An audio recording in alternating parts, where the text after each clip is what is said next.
is really expressive. You take the exit in the middle. So it's not on the right, it's not on the left, it's in the middle. You're driving on the highway, going into Beirut. The highway has 4 lanes, which we talked about lane balance. At that point, you will get 7. 2 on the side, 2 going on the bridge, and 3 on the left. So you try to hit the bridge and make the road. These are new lanes. Extra lanes that open up within 200 feet, which is really not sufficient for weaving into these lanes. Lane balance is not there. Not to mention the bridge that connects Jalaluddin Road to Sinnal Field, that bridge. We tried to re-simulate it with my students to see if we can get that design. We could not. Side distance is not there. Vertical elevation is not there. So these are the small issues. And we have a delineator here in the middle to tell us there is a curve. Avoid this curve. Yet every other day I see a car stuck on that curve. So this delineator is not there anymore, I assure you. There is another one, which is a type.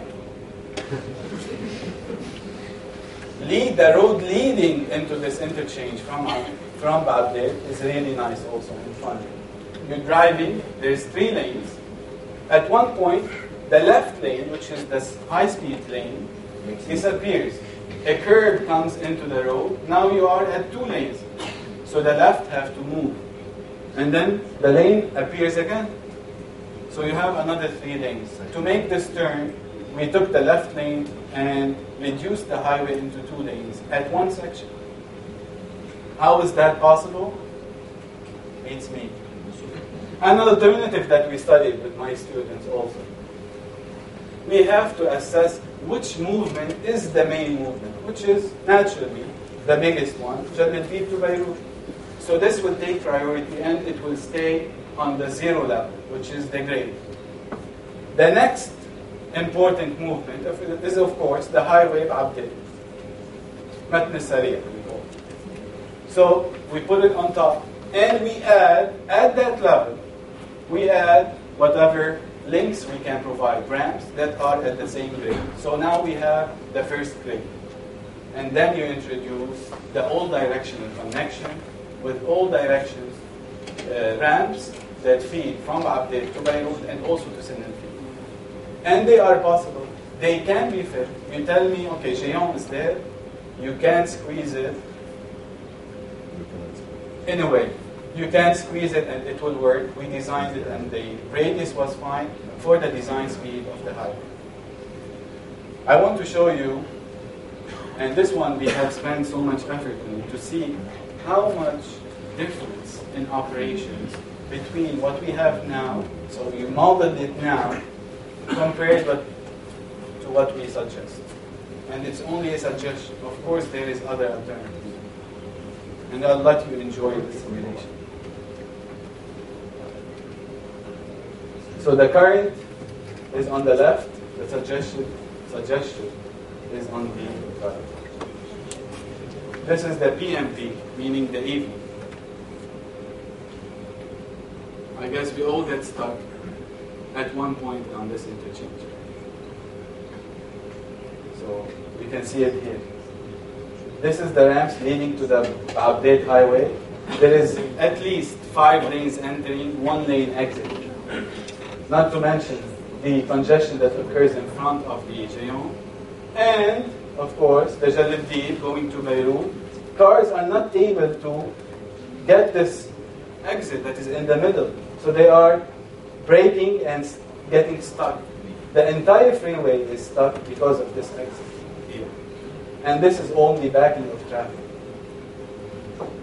So these are really small issues. But if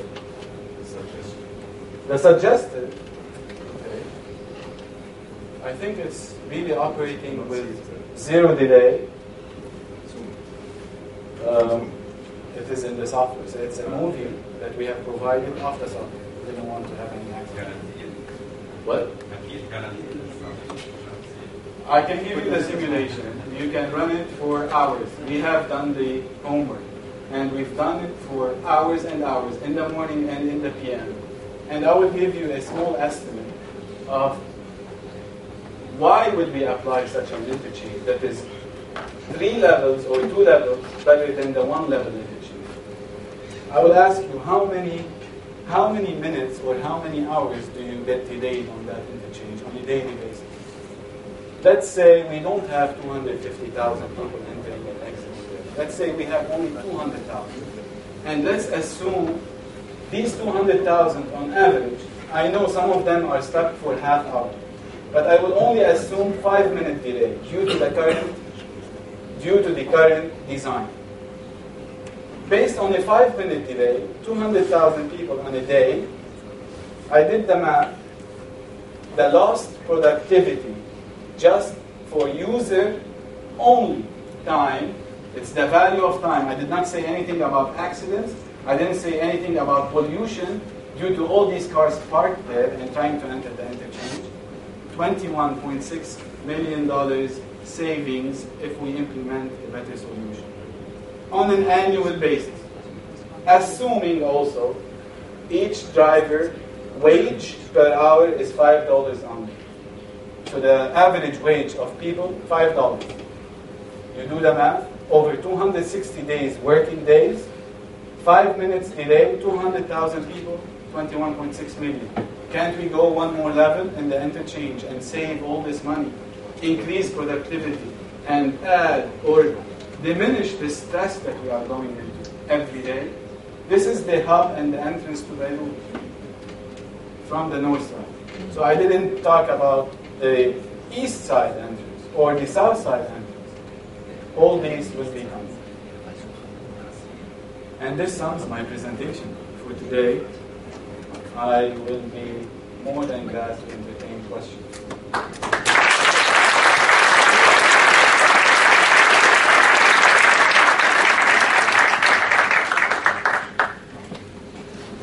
We have a microphone.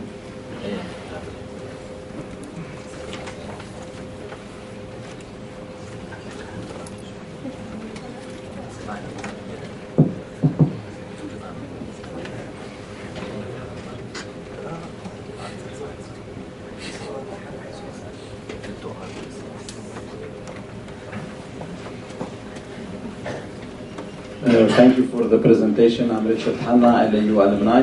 Do you think the problem of not implementing the smart solution is political or technical? And by political, I mean, are you able to convince any of our famous politicians without naming of this solution, or can they understand it at least? Thank you.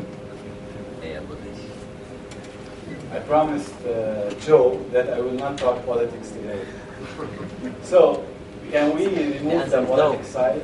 Let's assume I'm a technical person. I gave you all the proofs that you need technically, that there are solutions. I will let it up to the stakeholders to take the decision. I don't take the decision. I provide the data. We are in Lebanon. It's switching of the responsibility also. Different designers should be liable for its design.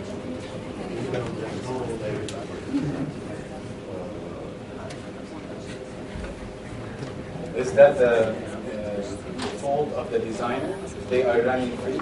Or that the fault of the control people who should be implementing control and QC and... It should be some liability of the design. Of course. It's not existing. Now, I agree with you. But I don't want to paint a very dim figure for everyone about everything. So I want to loosen the thoughts. You mentioned 250,000 cars at the Nahr al-Maut interchange. I think there's 250,000 people every day who wonder who designed that bridge. They might be overlapping, the same people who are driving. 125,000 then. Flagship of the Lebanese engineering. Seriously, do you know who designed it, and is there a way to hold these people accountable? I can say one thing, that I have learned who designed it, and I've asked for the data and the design, and I was rejected.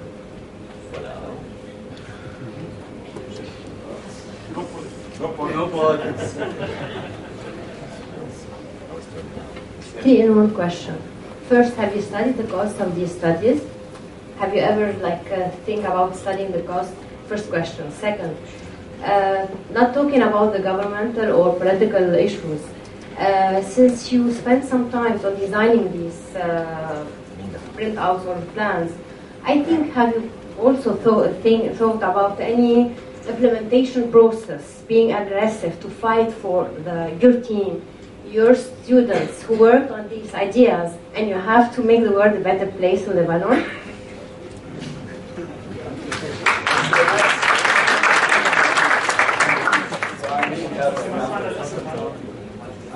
Khoury-March1, material architect. I did do the cost estimates. We did work on that. It's much lower than the benefits that we can achieve from just saving. I didn't say about saving lives yet and accidents, just saving user time and increasing productivity. Much lower. Numbers and figures for a regular interchange, one level, $10 million.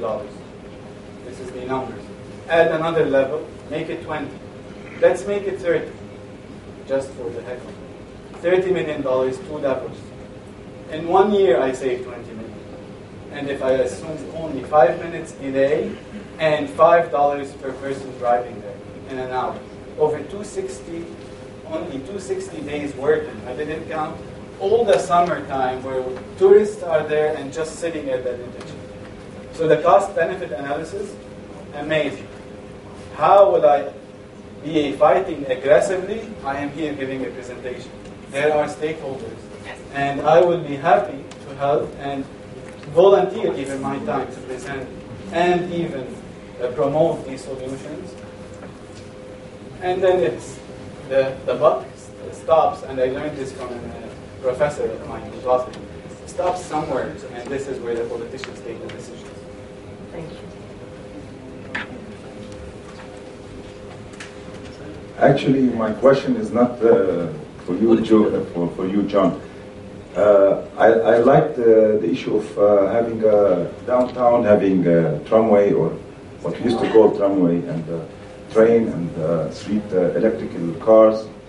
And here we have someone that we'd like to benefit from his presence among us, who's Fadi Mazboudi. I would like to ask him, is it possible to have it now in downtown? No. He's not here.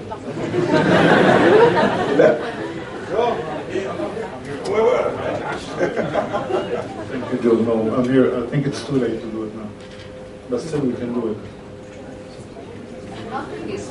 Why it's too late? Why it's too late? Because the design is already done, maybe for the new area. And, next time.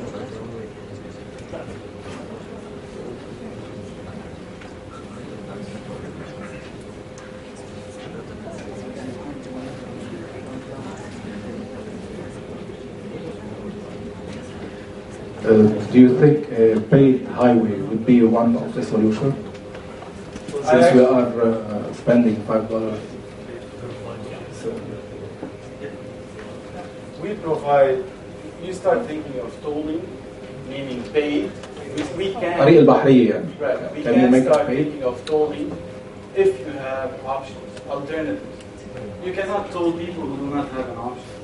We have an option of what? Only riding cars. What is the other option? So that I save myself this toll. In other countries, they provide public trains. If you ride those, you don't pay the toll. If you ride with people, 2 or more, 3 or more in the same car, you don't pay. How are we providing the solutions first before penalizing the people? They are already paying taxes. What are they seeing on the road? I did study one option to have a toll road going from Casino and dumping traffic in Nahr al, crossing all that with a elevated bridge in the middle, and the people who want to save themselves the trouble can ride on that bridge and pay some amount of money, and the amounts that they pay ended up to be paying for the cost of the bridge. Second But, question. yeah, go ahead. For Jaladi Bridge, did you try to do two W's, separate W's? Yes, I'm not a big Which fan. one is better, the one that you proposed or the W? This is one, I said in my presentation, I want to make it clear that it's only one alternative, an alternative. To tell you the truth, the best alternative, as I said in my presentation, engages all stakeholders. They have to sit together. You do a presentation to them. They select based on preferences, and they give efficiencies, they give their weights to the alternatives, and you come up with the one that fits everybody. This is an alternative, and it happens, I live in Jalidin. I know the solution in my mind, but to have the best solution, you have to engage everybody. 2Us, not a big fan. These Us do not have standard design radius. You are exiting a highway, speeds of, let's not talk about the Lebanese people speeding. Speeds of 70 and 80 kilometers per hour, and you have to make a U. This is not by standard possible. So, safety-wise, I don't agree with that solution. Safety-wise, at best. And it does not fit on a highway. You do use for the arterial system, which is inside the city. Thank you.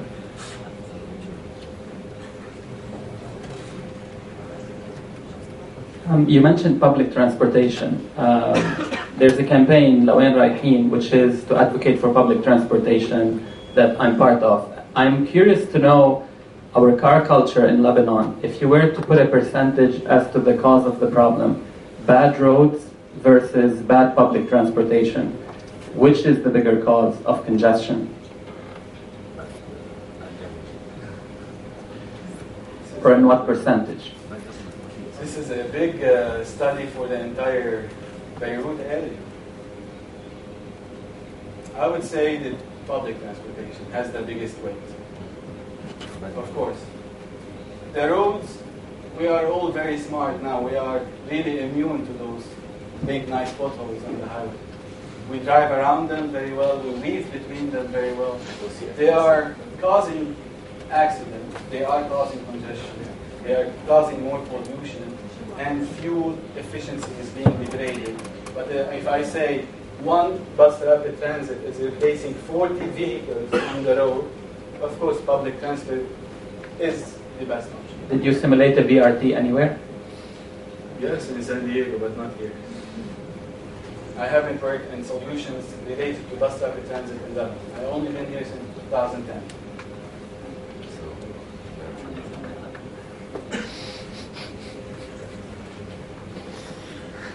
Good evening. In your first part of your study, you talked about safety. I will just emphasize about one topic, which is human behavior or the aggressive behaviors of people driving.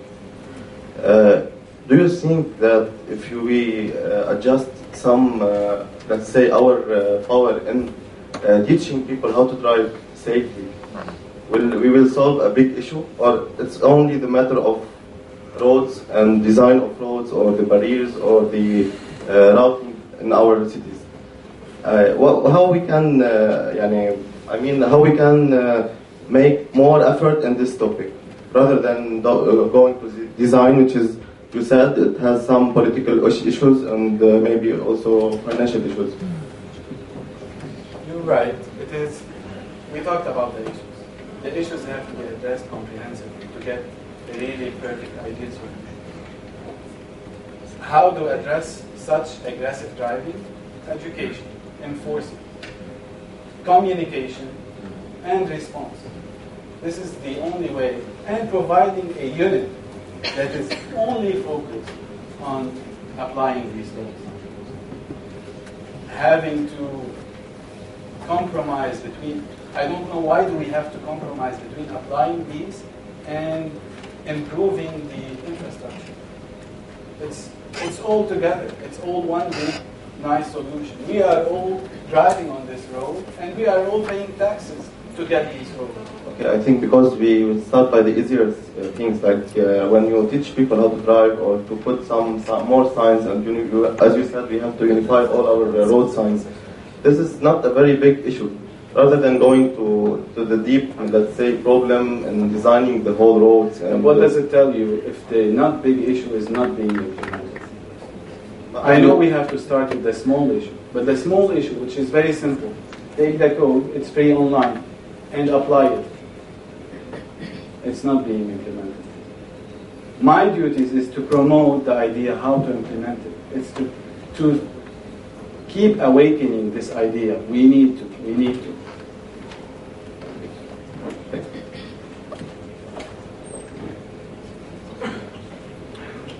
Did any of your students learn about a underground metro, tube, or subway that's occurring in the downtown district, future-wise, for public transportation?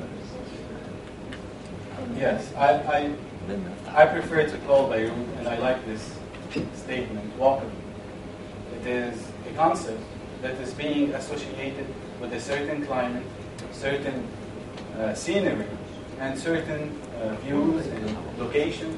Beirut is one of them. It's very similar to San Francisco, very similar to San Diego, very nice city. We can apply a system. We are not in Alaska. You need a metro to always keep it warm, for example. You have all this nice weather. You allow the people to use a streetcar with the sun there, and it's touristic fun. It is on the pavement, so you just put the rails. Sorry. And it doesn't take the capacity of the road. I think what our friend was saying, it is too late to excavate everything now and put a metro. But it is doable to put a rail for this streetcar with wires and let it go and make it attractive to people to use it. So nothing that underground? I don't suggest, yes. I'm not a fan of underground, especially for Beirut. I want to see, I go to the Beirut to look at the view.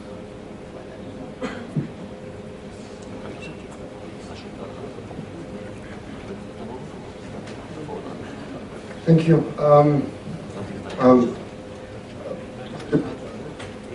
Sustainable transportation philosophy is fitting our transport into the roads that we have. You're proposing building new lanes. What would happen in 20 years? If you end up having 500,000 cars coming, would you propose 5 more lanes? Adding lanes to the highway? Not just lanes, even ramps or new bridges and so on and so forth. What you're proposing is practically, we have a traffic problem. Let's enlarge roads. That would solve it. But your first slide said you plan 20 years ahead. Right. In 20 years' time, you have 400,000 cars coming. Right. Now your design is clogged. What would you do then? Not if you have a sustainable system like a monorail that gets increased in capacity without adding any right of way. I said in my presentation, I didn't focus on adding highway lanes. I said, let's add other options to incentivize other modes. I did not say add other lanes, but when I discussed the mode in specific, I was mentioning that the current design was not even planned, I wouldn't say 5 years in advance, not even 1 year. It's now not operational. How about in 20 years? So let's do something about it to resolve the issue now, at least. And start incentivizing other modes so that the extra 150,000 you mentioned can be using monorail systems, bus rapid transit. If you get a bus rapid transit that takes all this congestion, all these cars off the road, it takes you from one stop to the next directly without stopping in between. And it is safe and reliable and frequent. Why wouldn't you use it? If it is less cost, saving you time on the road, and at the same time, you are doing work while you are there. Everybody now works in trains and buses.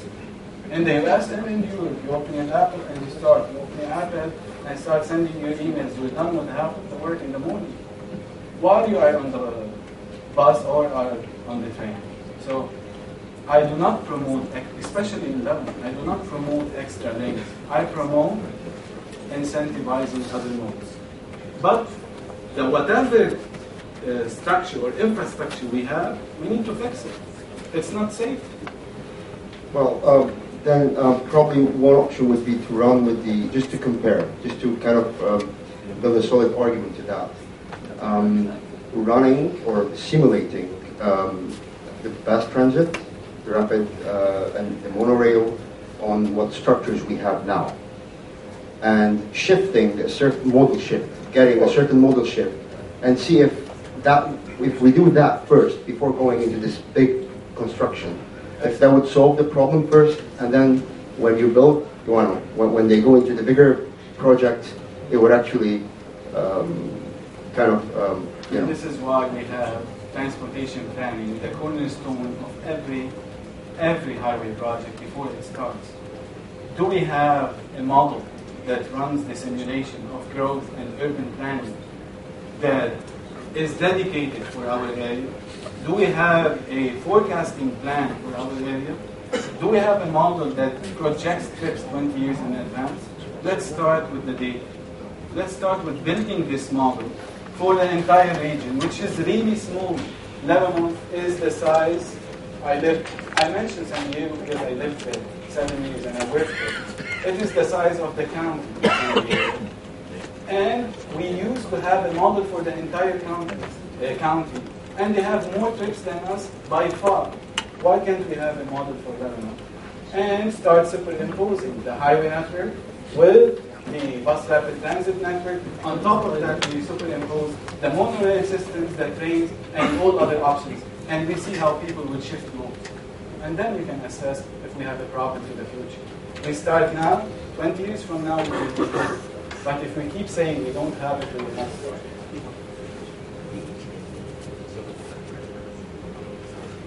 Sorry, quick question. First of all, very interesting presentation.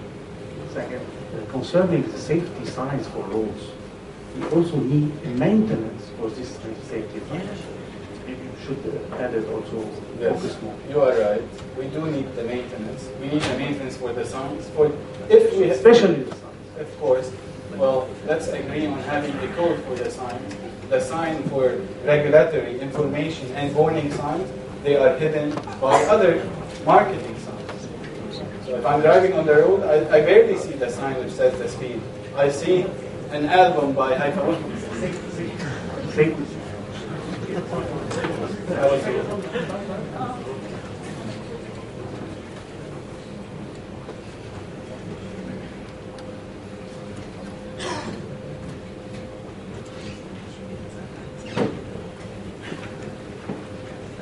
We didn't hear a lot about the parking space, because the lack of parking space interacts very thoroughly with the other elements which impede the traffic and the security even of traffic. You're very right.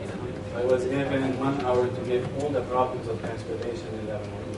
So I tried to squeeze in whatever is possible in this 1 hour. Parking is very important, especially for the cordoning Beirut. Cordoning the area, preventing unnecessary trips to the area will reduce all these vehicles that are not needed. Putting those smart cars everywhere. You just log in, use it for a small short of it, and it can park in the place of half a car. Providing bus rapid transit, providing monorail and street cars. All these will take cars off the road. So the parking problem can be reduced. Of course we have a problem. Parking structures should be provided at centers. This is where in my lecture I said park and drive. So now you start focusing on structures where you go park there, use other mode and go into the center businesses. That's blocking. Enforcement. Blocking. Enforcement. Enforcement is also lacking. We are behind on enforcement. And this is a matter of application. It's not a matter of design. You have the... They cannot enforce because they don't have an alternative. When they park the car somewhere, it's because they don't have an alternative, even if it's illegal. So they cannot enforce. It's two different problems. Enforcing is something and availability of parking space is something. If we suggest to relieve those traffic from the town, we are improving the situation. Yes. And then we provide, of course, meters everywhere, and then the police can give you a ticket that you can really feel. 20,000 sometimes. This is enforcement. I would like to thank you and to thank the committee who prepared this event. And I would say I'm proud of the engineering department who prepared such students. If I may suggest, to print two small booklets of your lecture today and present it to the Minister of Interior, whoever it is, and the Minister of Education. So they really highlight this in our agenda. Thank you. Thank you.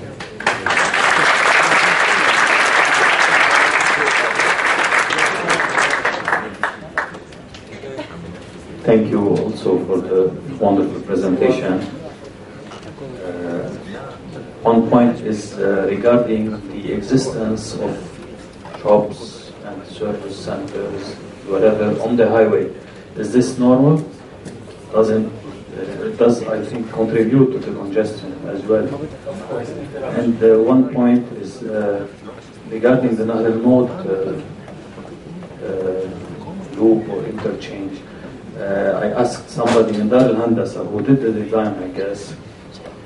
They told me that the bridge in the middle of the highway, the exit, was supposed to be at the end of the highway because there should have been a service road crossing in front of City Mall and all over the shops back to Jaladeeb. And so in this way, it should have been, because I don't know why they did not do it. And this will help eliminate the problem that the shops, you go up from the shop and immediately you become on the highway. Okay, so what do you think about yes, that? we did solve one issue with that, which is finding the exit. It will be on the right. But how about the issue if you're coming from Sindelfield or Ijdaidi, or you're making that loop, 6 lanes end up with 1. This is one issue. How about the safety issue of the radiuses and the vertical clearances and the vertical structure with not enough side distance to drivers? How about the issue of building one level interchange for a system that is holding 250,000? All these issues are major. One of the issues is having this exit in the middle somewhere because of not application, which is also the case for all other shops that are on the freeway, which should not be there. This is an uninterrupted facility. It should not be facing all these interruptions all the time, people diving in and out of the freeway. Otherwise, we defy the purpose of this thing.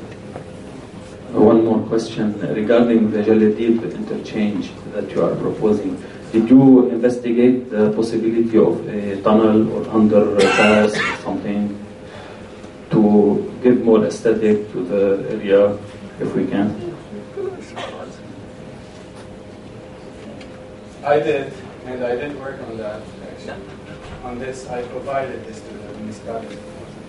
They liked the option. They said, we don't want to touch the crossroad. So let's regress it, which is also an option. It's the same concept. Instead of having the freeway stay and raise up the crossroad, you're pressing the freeway and keeping the crossroad. The bad thing about it, this is one simple water table, but how about constructing this? You are interrupting this major movement, 4 lanes in each direction, which is already below capacity, for so long to build. While in fact you can keep with the current freeway, build bridges in the middle, and put the bridge or the crossroad like a puzzle over a weekend. And this is what we did in Los Angeles. Actually, I was working. You just plug it in. So the cost of having for 2 years people being delayed hours and hours on traffic just because of your building and depressing the freeway has value. You have to compare in the benefit. Thank you. Thank you all.